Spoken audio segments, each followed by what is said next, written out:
இயற்கையின் சக்தியாம் அன்னை பராசக்தியினுடைய பாதம் பணிந்து சிவப்பரம்பொருளுடைய குருவருளையும் திருவருளையும் நெஞ்சகத்தை நிறுத்தி அந்த நச்சிவாச்சாரியார்களே, சைவ பெரியோர்களே, ஆண்டோர்களே, சான்றோர்களே, குழந்தைகளே, தாய்மார்களே, பெரியவர்களே அனைவருக்கும் அடியனுடைய பணிவன்பான வணக்கத்தினை தெரிவித்துக் கொள்ளுகிறேன்.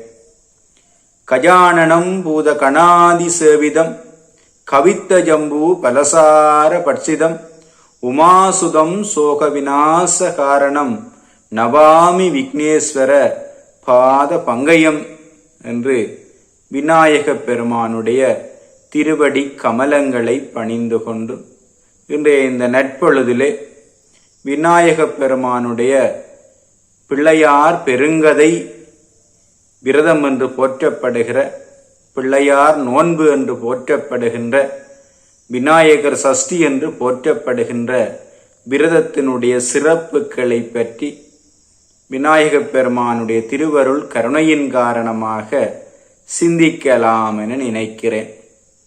கார்த்திகை மாதத்து கிருஷ்ணபட்ச பிரதமையில் தொடங்கி மார்கழி மாதத்து சுக்குலபட்ச சஷ்டி வரையிலான 21 நாட்கள் அனுஷ்டிக்கப்படுகின்ற விரதமாக விநாயகர் சஷ்டி விரதம் விளங்குகிற சிறப்பை நாங்கள் காணுகிறோம். விநாயக பெருமானுக்குரிய விரதங்களிலே சதுர்த்தி விரதம் சிறப்பாக ஆவணி சதுர்த்தி விரதம் முக்கியமான ஒரு வழிபாட்டு நன்னாளாக விளங்குகிறது. அந்த ஆவணி சதுர்த்தி விரத நன்னாளுக்கு அடுத்ததாக சிறப்பு பெறுகின்ற விரதமாக நாங்கள் இந்த பிள்ளையார் பெருங்கதை விரதத்தை பார்க்கிறோம். விநாயக பெருமானின் பொருட்டு விநாயக பெருமானுடைய திருவருள் கருணையை பெறுவதற்காக நாங்கள் அனுஷ்டிக்கின்ற சிறப்பு வாய்ந்த விரதமாக விரதமானது அமைகின்ற சிறப்பை நாங்கள் காணுகிறோம். விநாயக பெருமானுடைய தோற்றம் தெய்வீக பொலிவுடையதாக இருக்கிறது. ஓம் என்னும் பிரணவ மந்திர வடிவமாக விளங்குகிற சைவ சமயத்தினுடைய முதல் வழிபாட்டுக்குரிய தெய்வமாக நாங்கள் விநாயக பெருமானை பார்க்கிறோம். இந்த பூமியிலே, இந்த வையகத்திலே நாங்கள் எடுத்தற்கரிய மனித பிறவியினை எடுத்திருக்கிறோம். ஔவையார் சொல்லுகிறார், அரிது அரிது மானிடர் ஆதல் அரிது என்று சொல்லுகிறார். இந்த மண்ணிலே நாங்கள் மனிதர்களாக பிறவி எடுத்திருக்கிறோம். எங்களுடைய பிறவியினுடைய பயன் இறைவனை வழிபாடு செய்தல் முக்கியமாக இருக்கிறது. இந்த மனித பிறவி எடுத்த நாங்கள் ஒவ்வொருவரும் எங்களுடைய வாழ்வியல்ல இகபெற இன்பங்களை பெற்றுக்கொள்வதற்காக விநாயக பெருமானுடைய திருவருளை பெறுவதற்கு நாங்கள் முயற்சிக்க வேண்டும். விநாயக பெருமானுடைய திருவருளை பெறுவதற்கு வழிகாட்டுகிற விரத நன்னாளாக விநாயகர் சஷ்டி விரதம் அமைந்திருக்கின்ற பாங்கினை நாங்கள் காணுகிறோம். விநாயகர் சஷ்டி விரதத்தை நாங்கள் அனுஷ்டிப்பதனூடாக விநாயக பெருமானுடைய பூரண அருளை பெற்றுக் கொள்ளுகிறோம். விநாயக பெருமானுக்கு இந்த விரத நாட்களில் இளநீர், கடலை, அவல், பொறி, எள்ளுருண்டை ஆகியவற்றை நைவேத்தியமாக படைத்து விநாயக பெருமானுடைய அருளை நாங்கள் பெற்றுக்கொள்ளுகிறோம். விநாயக பெருமானை நாங்கள் அர்ச்சிக்கின்ற பொழுது அருகம்புல்லினாலே அர்ச்சனை செய்து வழிபாடு செய்ய வேண்டும். எருக்கம்பூ, சிறப்பாக வெள்ளெருக்கம்பூ என்று சொல்லப்படுகிற அந்த வெள்ளெருக்கம்பூவினாலே விநாயக பெருமானை நாங்கள் அர்ச்சித்து வழிபாடு செய்ய வேண்டும்.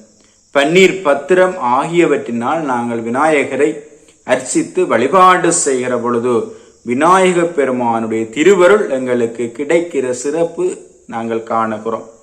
அருகம்புல், எருக்கம்பூ, பன்னீர் பத்திரங்களினாலே விநாயக பெருமானை அர்ச்சித்து வழிபாடு செய்கிற பொழுது விநாயக பெருமானுடைய திருவருள் எங்களுக்கு கிடைக்கிறது.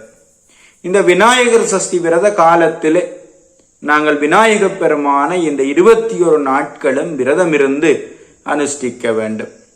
வீட்டில் இருந்தபடியோ அல்லது விநாயக பெருமானுடைய ஆலயத்திற்கு சென்று விநாயகர் கதையை வாசித்தும் விநாயக பெருமானுடைய துதி பாடல்களை பாடியும் மனம், வாக்கு, காயம் என்னும் 3 நாளும் விநாயக பெருமானை மெய்யன்போடு வழிபாடு செய்து இந்த விரதத்தை கடைபிடிக்க வேண்டும். இறை வழிபாட்டிலே விநாயகப் பெருமானுடைய திருவருளை பெறுவதற்கு வழிபடுத்துகிற விரதமாக நாங்கள் இந்த பிள்ளையார் பெருங்கதை விரதத்தை பார்க்கிறோம்.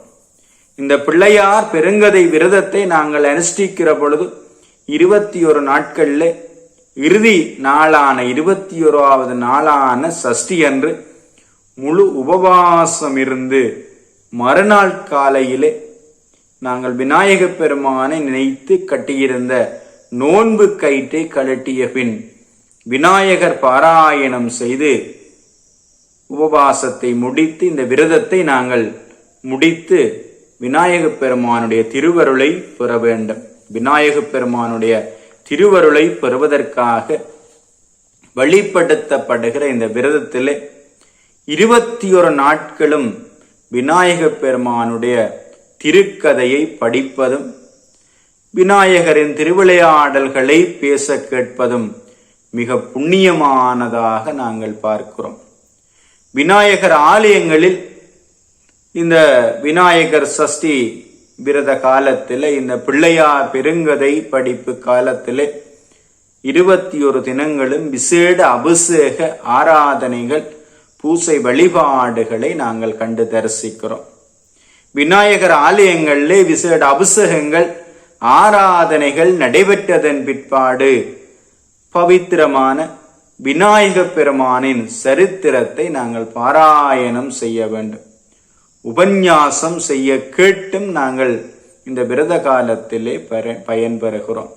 விநாயகர் கதை, விநாயகப் பெருமானுடைய துதிப்பாடல்கள், விநாயகர் கவசம், விநாயகர் புராணம் முதலியவற்றை நாங்கள் இந்த விரத காலத்திலே பாராயணம் செய்து ஓத வேண்டும். அல்லது ஒருவர் அதை ஓதுகிற பொழுது நாங்கள் கேட்டு பயன்பெற முடியும். இதனூடாக விநாயகப் பெருமானுடைய திருவருளை நாங்கள் பெற்றுக்கொள்ளுகிறோம். வாழ்வினுடைய எல்லா பேறுகளும் இந்த விநாயகர் சஷ்டி விரதத்தை நாங்கள் அனுஷ்டிப்பதனூடாக எங்களுக்கு கிடைக்கிறது. முதல் வழிபாட்டுக்குரிய தெய்வமாக விக்கினகங்களை தீக்குகிற விக்னேஸ்வரனாக பூத கணங்களுடைய தலைவராக விளங்குகிற விநாயகப் பெருமானை நாங்கள் இந்த பெருங்கதை விரத காலத்திலே, விநாயகர் பெருங்கதை நோன்பு காலத்திலே விரதமிருந்து விநாயகரை வழிபடுவதனூடாக வாழ்வினுடைய எல்லா பேறுகளும் கிடைக்கிறது. எடுத்த காரியங்களிலே நாங்கள் வெற்றி பெறுகிறோம். ஓம் என்னும் சிறப்பான பிரணவத்திற்கு கணபதியே தலைவராகவும் விநாயகரை குறிப்பாக 16 மந்திரங்களினாலே நாங்கள் சொல்லி வழிபாடு செய்ய வேண்டும்.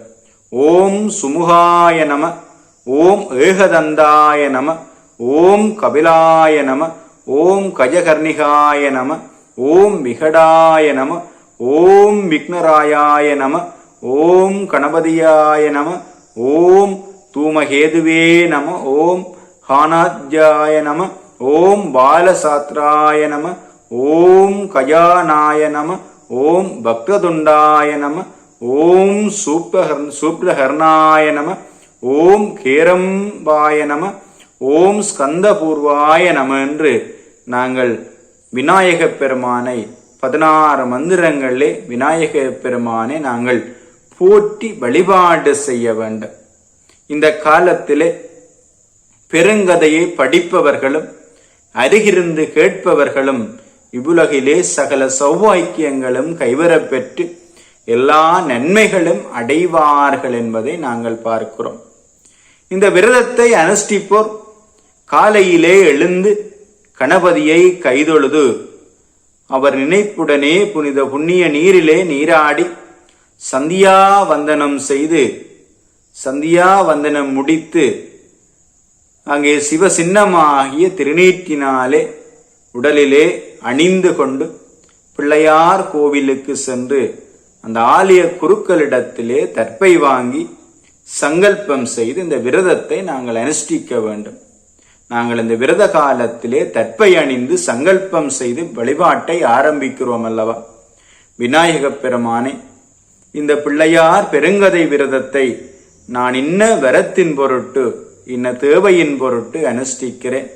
என்னுடைய வாழ்வியலுக்கு தேவையான வரங்களை எம்பெருமானே தந்தருள வேண்டும் என்று விநாயகப் பெருமானிடத்திலே நாங்கள் சங்கல்பம் செய்து இந்த விரதத்தை அனுஷ்டிக்கிறோம். அங்கே தர்ப்பை அணிந்து இந்த விரதத்தை நாங்கள் அனுஷ்டிப்பதனுடைய சிறப்பு, தர்ப்பை என்று சொல்லப்படுவது பவித்திரம் என்று அழைக்கப்படுகிறது. பவித்திரம் என்றால் பத்திரமாக காத்தல் என்று பொருள்படுகிறது. மனம், வாக்கு, காயம் என்னும் 3 நாளும் நாங்கள் தவறிழைக்கலாம். இந்த விரத காலத்திலே நாங்கள் இழைக்கின்ற தவறுகளை எம்பெருமான் பொறுத்தருள வேண்டும் என்று நாங்கள் தர்ப்பை அணிந்து சங்கல்பம் செய்து இந்த விரதத்தை அனுஷ்டிக்கிறோம். தர்ப்பை அணிகிற பொழுது நாங்கள் மனம், வாக்கு, காயத்தினாலே அறிந்தும் அறியாது செய்த பாவங்களிலிருந்து நாங்கள் விடுபடுகிறோம். இறை நினைப்பாக, இறை சிந்தனையாக நாங்கள் இந்த விரதத்தை அனுஷ்டிக்க வேண்டும். நாவலர் பெருமான் சொல்லுகிறார், விரதம் என்றால் மனம் பொறிவழி போகாது நிற்றல் பொருட்டு உணவை விடுத்தேனும் சுருக்கியேனும் மனம், வாக்கு, காயம் என்றும் 3 நாளும் இறைவனை மெய்யன்போடு வழிபாடு செய்தல் விரதம் என்கிறார். நாங்கள் இந்த தர்ப்பை அணிகிறோம். மனம், வாக்கு, காயம் என்ற 3 நாளே நாங்கள் தவறிழைக்கலாம். அந்த தவறிலிருந்து நாங்கள் காத்தருள வேண்டும். இந்த 3னும் நாங்கள் தூய்மை உடையவராக இந்த விரதத்தை அனுஷ்டிக்க வேண்டும் என்பதை நாங்கள் இந்த தர்ப்பை அணிந்து இந்த விரத நாளை ஆரம்பிக்கிறோம். இந்த 21 நாட்களும் விநாயகப் பெருமானை விசேடமாக நாங்கள் தரிசனம் செய்ய வேண்டும். விநாயகப் பெருமானுக்கு அபிஷேகங்கள், தீப ஆராதனைகள், அர்ச்சனைகள், எம்பெருமான் திருவீதி உலாவருதல் போன்றனவெல்லாம் இந்த 21 நாட்களிலே சிறப்பாக நடைபெறுகிறது. அந்த 21 நாட்களும் நாங்கள் எம்பெருமானுடைய ஆலயம் சென்று எம்பெருமானுடைய அபிஷேக ஆராதனைகள், பூசைகளை எல்லாம் தரிசித்து பிள்ளையார் கதை படித்து விரத கால தொடக்க நாள் முதல் இறுதி நாள் வரை விநாயகப் பெருமானை நாங்கள் மெய்யன்போடு வழிபாடு செய்ய வேண்டும். அப்படி விநாயகப் பெருமானை நாங்கள் மெய்யன்போடு வழிபாடு செய்வதனூடாக விநாயகப் பெருமானுடைய திருவருளை நாங்கள் பெற்றுக்கொள்ளுகிறோம். எங்களுடைய இலங்கை திருநாட்டிலே, ஈழத்திலே உள்ள விநாயகர் ஆலயங்களிலே இந்த விரத காலங்களிலே பரத பண்டிதருடைய பிள்ளையார் கதை, விநாயக புராணம் என்பவற்றை பாராயணம் செய்யும் வழக்கம் நெடுங்காலமாக பேணப்பட்டு வருகிறது. இதனுடைய தொடர்ச்சியாக இன்று விநாயகப் பெருமானுடைய ஆலயங்களில் உலகெங்கும் வீட்டிலிருந்து அருளாட்சி புரிந்து கொண்டிருக்கின்ற விநாயகப் பெருமானுடைய ஆலயங்களிலே இந்த பிள்ளையார் பெருங்கதை, விநாயகர் சஷ்டி விரத காலத்திலே பிள்ளையார் பெருங்கதை படிப்பு நடைபெறுகிறது. பிள்ளை விநாயகப் பெருமானுடைய புராணங்களை நாங்கள் ஓதுகிறோம். விநாயகப் பெருமானுடைய திருப்பாடல்களை பாடி வழிபாடு செய்கிற பழக்கம் எங்களுடைய இந்த விநாயக வழிபாட்டிலே இருக்கிறது. இந்த விநாயகப் பெருமானுடைய இந்த விரதத்தை நாங்கள் பிள்ளையார் கதை விரதம் என்று சொல்லுகிறோம். பிள்ளையார் நோன்பு என்று அழைக்கிறோம். விநாயகர் சஷ்டி என்று நாங்கள் அழைக்கிறோம். இந்த விநாயகப் பெருமானுடைய இந்த விரதத்தை அனுஷ்டிப்பதற்கான நியதிப்பாடுகள் இருக்கிறது. நியதி என்றால் இந்த விரதத்தை நாங்கள் எப்படி ஆரம்பித்து, எப்படி விநாயகப் பெருமானை வழிபாடு செய்து இந்த விரதத்தை எப்படி நாங்கள் நிறைவு செய்ய வேண்டும் என்பதிலே இந்த விரதத்தினுடைய நியதி இருக்கிறது. இந்த விநாயகர் சஷ்டி விரதத்தை நாங்கள்